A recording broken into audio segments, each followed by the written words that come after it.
Hello বন্ধুরা, আপনারা নিশ্চয়ই সকলেই জানেন আজকের দিনের এই প্যান্ডেমিক সময়ে অক্সিজেন পাওয়া মানে অমৃত পাওয়ার সমান হয়ে গেছে। বলা যায় যে মানুষ অক্সিজেন সিলিন্ডার পাওয়ার জন্য যে কোনো কিছুই করার জন্যই প্রস্তুত হয়ে যাচ্ছে।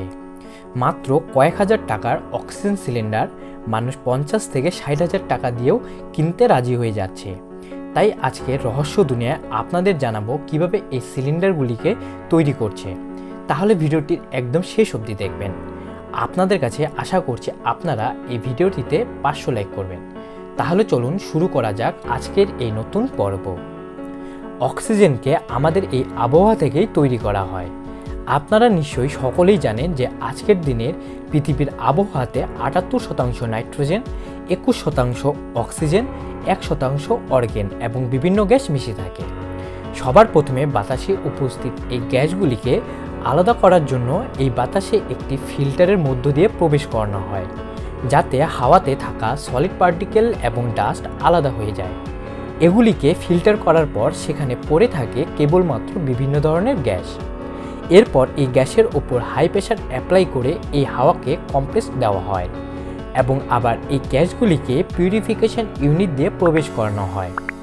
এখান থেকে হাওয়ার মধ্যে উপস্থিত জল, কার্বন ডাইঅক্সাইড এবং হাইড্রোকার্বন সম্পূর্ণভাবে আলাদা হয়ে যায় এবং এখানে শুধুমাত্র পড়ে আছে ভিন্ন ভিন্ন ধরনের মিশ্রিত গ্যাস। এবার এখানকার মিশ্রিত গ্যাসগুলিকে লিকুইডে পরিণত করার জন্য সেগুলিকে -173 ডিগ্রি সেলসিয়াস ঠান্ডা বাক্সে প্রবেশ করানো হয়, যেখানে গ্যাসগুলি লিকুইড আকারে পরিণত হয়ে যায়।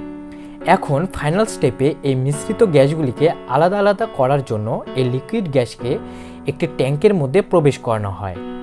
এ কথা তো আপনারা সবাই জানেন যে ভিন্ন ভিন্ন গ্যাসের ডেনসিটি ভিন্ন ভিন্ন হয়ে থাকে, যার কারণে লিকুইড গ্যাসগুলি ট্যাঙ্কের মধ্যে তৈরি আলাদা আলাদা চেম্বারে গিয়ে জমা হয়। যেমন অক্সিজেনের ডেনসিটি বেশি হওয়ার কারণে অক্সিজেন গ্যাস লিকুইড আকারে সবার নিচে চেম্বারে গিয়ে জমা হয় এবং অক্সিজেনের ওপরের চেম্বারে অর্গেন এবং তার ওপরের চেম্বারে নাইট্রোজেন জমা হয়। আর এইভাবেই বিভিন্ন প্রকার গ্যাসগুলিকে আলাদা করা হয়, যে গ্যাসগুলি লিকুইড আকারে থাকে।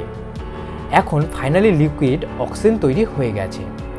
এখন প্রশ্ন হলো যে এই লিকুইড গ্যাসগুলিকে কিভাবে সিলিন্ডারে ভর্তি করা হয়।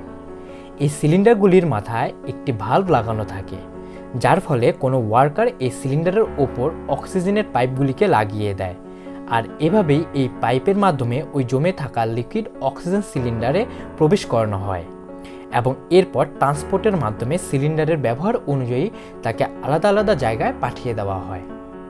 প্রিয় বন্ধুরা, ভিডিওটি কেমন লাগলো তা অবশ্যই আমাদের কমেন্ট করে জানাতে পারেন। আর যদি রহস্য দুনিয়ায় নতুন এসে থাকেন তাহলে অবশ্যই আমাদের চ্যানেলকে সাবস্ক্রাইব করবেন, যাতে এরকম আরও রহস্য, রোমাঞ্চ, ইন্টারেস্টিং ও অদ্ভুত ভিডিও দেখতে পারেন। ভিডিওটি দেখার জন্য অসংখ্য ধন্যবাদ। আবার দেখা হচ্ছে নেক্সট এপিসোডে।